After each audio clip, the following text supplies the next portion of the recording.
GFM 투자연구소의 이진우 소장과 함께 시장 얘기 좀 하겠습니다. 어서 오십시오. 네, 안녕하세요. 일단 미국이 하루 만에 바로 하락 반전했고요. 애플의 네. 주가가 좀 크게 내렸습니다. 이 부분에서 시장에서 받아들이는 게 좀 큰 것 같은데요. 뉴욕 시장부터 좀 점검을 해주시죠. 네. 이래저래 오늘 네. 이제 뭐 주말이자 월말이자 또 분기말 묘하게 9월 30일이 그렇게 됐습니다. 네. 최근 한 며칠 이 혼란스러운 시장 가운데에 영국의 중앙은행에서 영란은행, 뭐 요즘은 뱅크 오브 잉글랜드를 그대로 그냥 영국은행이라고 표현하기도 하는데 전통적으로는 영란은행이라 그랬죠. 네네. 거기서 이제 국채 매입을 하는 그래서 국채 시장의 금리를 훅 떨어뜨리는 그런 개입을 하면서 조금 시장이 한 며칠 사이에 굉장히 왔다 갔다 하고 있습니다. 근데 지금 차트 처리가 될지 모르겠습니다만 미국 같은 경우에 나스닥을 보시면은 지금 굉장히 제목을 저렇게 잡았습니다. 아주 간절한 레벨이자 시기입니다.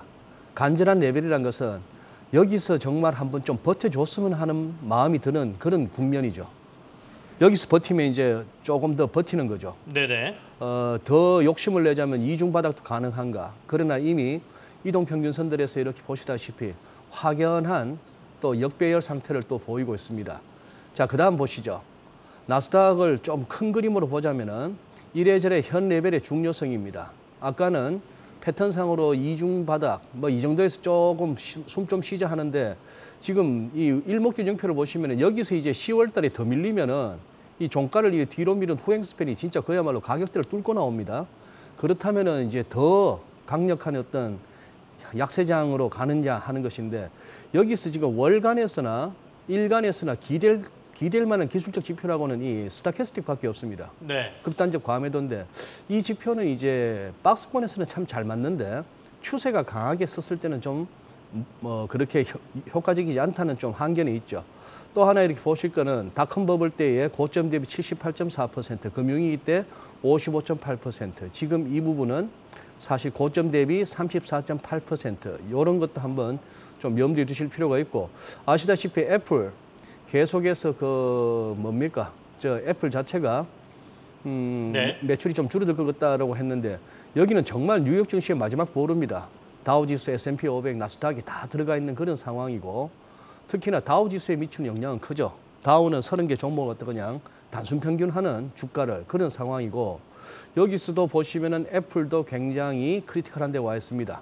지난번에 한번 강력한 지지선을 역할을 했던 이 월간 일목균형표의 기준선, 검은색 선 말이죠.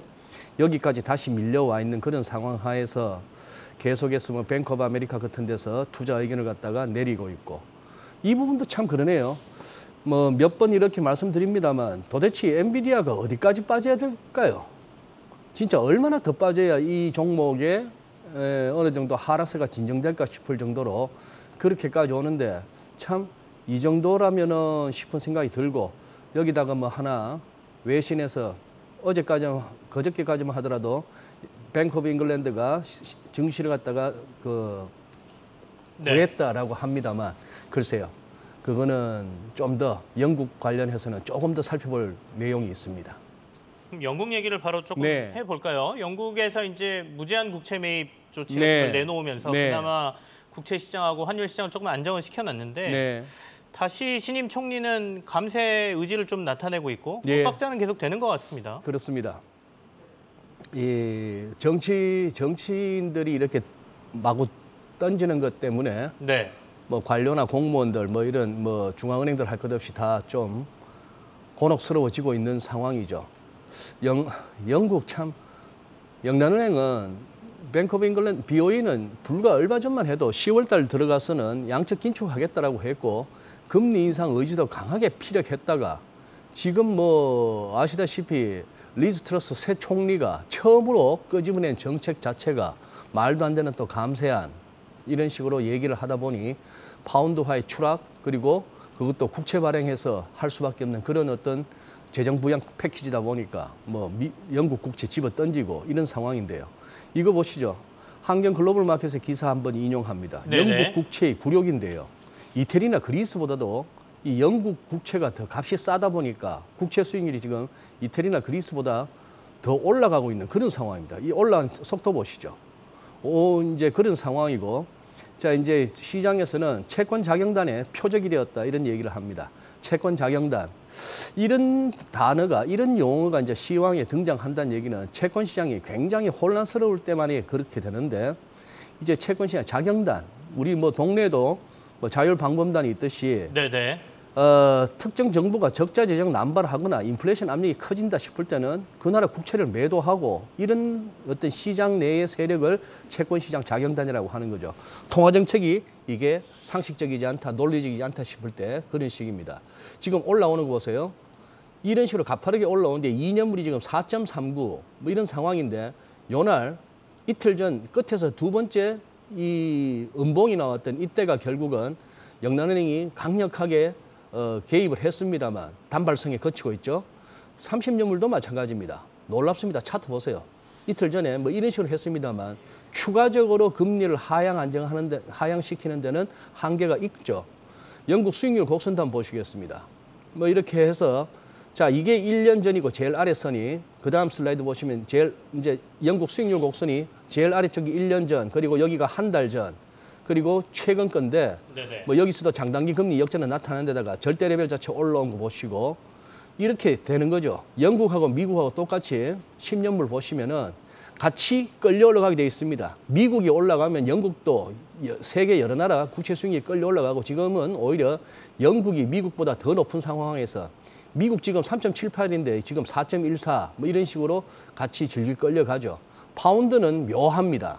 상식적으로는 그렇게 해서 결국 국채를 갖다 무한정 사주겠다. 그것도 무한정이 아니고 10월 14일까지라고 얘기했습니다. 네. 그럼 시장은 10월 14일까지는 참아주겠죠.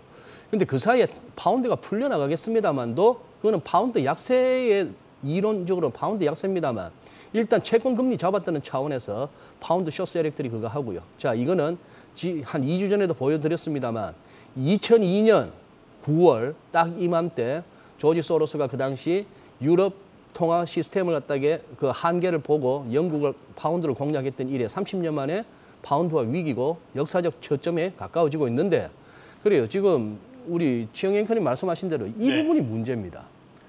이걸 정치권에서 이런 거예요. 처음 이렇게 빼던 칼인데 이게 그냥 시장으로부터 문매를 맞게 됐는데, 그렇다고 해서 정치하는 사람들이 내가 잘못했네요. 네. 제가 무식했습니다. 이러는 사람들이 아니죠.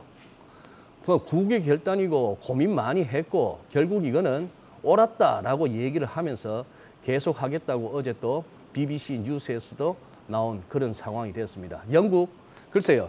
10월 14일까지라고 얘기했으니까 그때까지는 파운드 하나 어떤 영국 국채 수익률이 조금은 미친 듯한 움직임은 보이지 않겠습니다만 그 이후에는 결국 결대로 간다고 봅니다. 잠시 그냥 우격다짐으로 네. 시장의 어떤 그 준동을 갖다가 좀 막고 있을 뿐이라고 지금 판단하는 게 맞을 것 같습니다. 임시방편으로 막고 있다 이런 네. 말씀이시고, 10월 15일까지 영국에서 국채 매입에 쏟아붓는 돈이 우리 돈으로 치면 101조 원입니다. 또 굉장히 큰 돈이긴 큰 돈이죠. 한데 네. 이게 사실은 시장이 풀리는 거니까 네. 어떻게 보면 도리어 시장 방향하고는 지금 반대로 가고 있는 정책이기도 하고요. 굉장히 혼란스러운 상황인 건 맞습니다. 우리 시장으로 돌아와서 얘기하시죠. 오늘 그나마 오전장까지만 해도 우리 시장이 좀 버텨준다 생각했는데 네. 다른 시장들하고 비교해 보면 좀 이상한 버팀이다라는 생각도 좀 들었거든요. 네. 어떻게 보고 계십니까?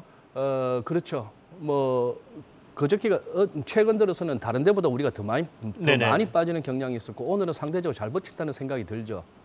우선은 이 부분이 조금 이렇게 뭐 안도감을 주고 있습니다.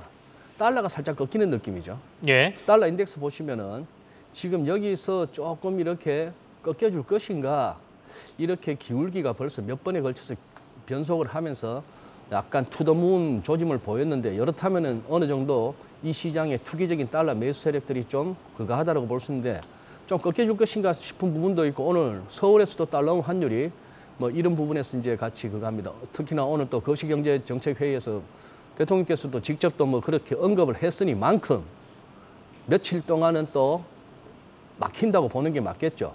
그러나 제가 봤을 때 우리 증시가 현재 다른 데 비해서 선방하는 거는 뭐 기술적 분석을 갖다가 도저히 인정 못 하시는 분들에게는 또 황당한 소리로 들리겠습니다만 네네. 이겁니다. 볼 레벨을 지금 봤기 때문입니다. 우리가 코로나 때 올라왔던 지난 이틀 전 방송에서도 말씀드렸다시피 오늘 우리 666 코스닥 충분히 봤고요. 661포인트까지 갔으니까 뭐 2150과 60 사이에 충분히 봤고요. 여기서 더 밀리기 위해서는 이제 또 그게 필요한 것 같습니다. 실제 다음 이제 뭐 이번 주 그 미국 고용 지표라든지 네. 아니면 미국 CPI 이런 것들까지 이제 봐가면서 바깥에도 이제 봐야겠죠. 중국 위안도 살짝 지금 중국 개입하고 있고 이런 차원에서 이런 거고 또 어떻게 보면 그것도 있고요.